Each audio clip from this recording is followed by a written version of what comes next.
Soomaaliya ayaa ka adkaatay dagaalkii dhinaca diblomaasiyadda Itoobiya waxay meesha ka saartay damicii Itoobiya ay ku qotomay biyaha Soomaaliya muuqaalkeena ayaynu ku soo koobi doonaa Turkiga digniintii ay u dirtay Itoobiya si degdeg ah ayay kaga soo jawaabtay Itoobiya waxaan ahay Yuusuf Maxamed Axmed haddii aad igu cusubtiin fadlan ku soo biira page-kayga oo ka mid noqo saaxiibada ugu xiran si aad halkan uga heshaan warar warbixino muuqaallo aan had iyo jeer halkan aynu ku soo baahino noqo daawadaha ugu horeeya ee hela xogaha wararkeena aan ku bilaabo dowladda federaalka ah ee Soomaaliya ayaa khilaafka dhinaca diblomaasiyadda iyo dagaalkii loolanka dhinaca heshiiskiisa afgaradka ahaa ee Muuse Biixi Cabdi Abiy Ahmed ee la gashay dowladda Itoobiya markan waxay u muuqataa mid natiijo miro dhal ah ka soo hoysay isla markaana guul la taaban karo ay dowladda federaalka Soomaaliya ay ka gaartay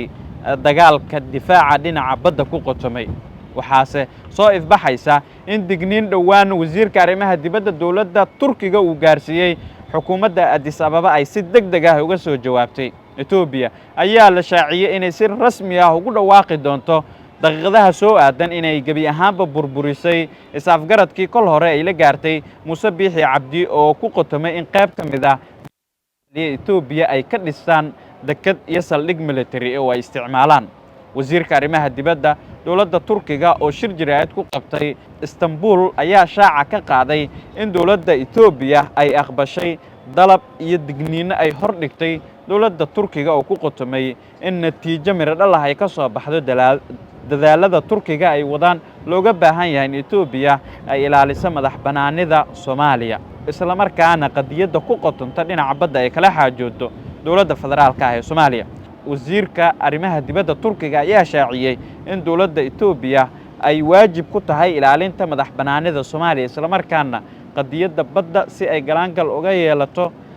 galaangal ugu yeelato ay muhiim tahay in dowladda federaalka Soomaaliya kala xaajooto ayna aqbashay dowladda Itoobiya sida uu hadalka u dhigay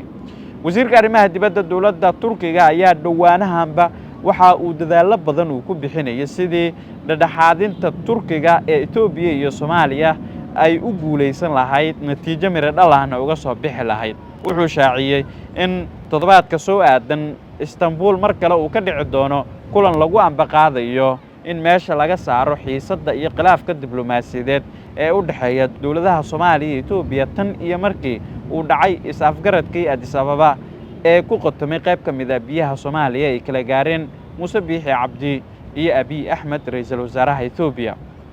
dowladda Turkiga waxa ay markan si weyn u garab istaagtay dowladda federaalka Soomaaliya waxaase dowladda dhexe ee Soomaaliya guul muhiim ah ay ka soo hoysay loolankii dhinaca badda ku qotomay iyo damicii Itoobiya waxaase meesha ka baxay guud ahaan damicii Itoobiya Turkiga marnaba ma soo hadal qaadin qadiyadda Somaliland oo kol hore hoggaankeeda ku qasabtay in aqoonsi ama ictiraaf waxay ugu yeeraan si ay uga helaan Itoobiya ay u siiyeen qayb ka mid ah biyaha Soomaaliya taas oo si adag ay dunida inteeda kale uga soo horjeesteen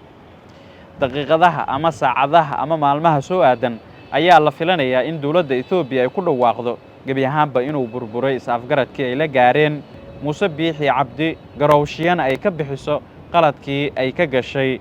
isla markaana ku soo xadgudubtay madax banaanida Soomaaliya Turkiga waxa uu heshiis dhinaca difaaca ku qotomo uu la gaaray dowladda federaalka Soomaaliya waxay soo dedejisay in Itoobiya ay si rasmi ah kaga baxdo is-afgaradkaas oo kol hore madallo kala duwan hoggaankeeda ay ka sheegeen inay ka go'an tahay amba qaadida is-afgaradkaasi oo heshiis rasmi ah loo rogo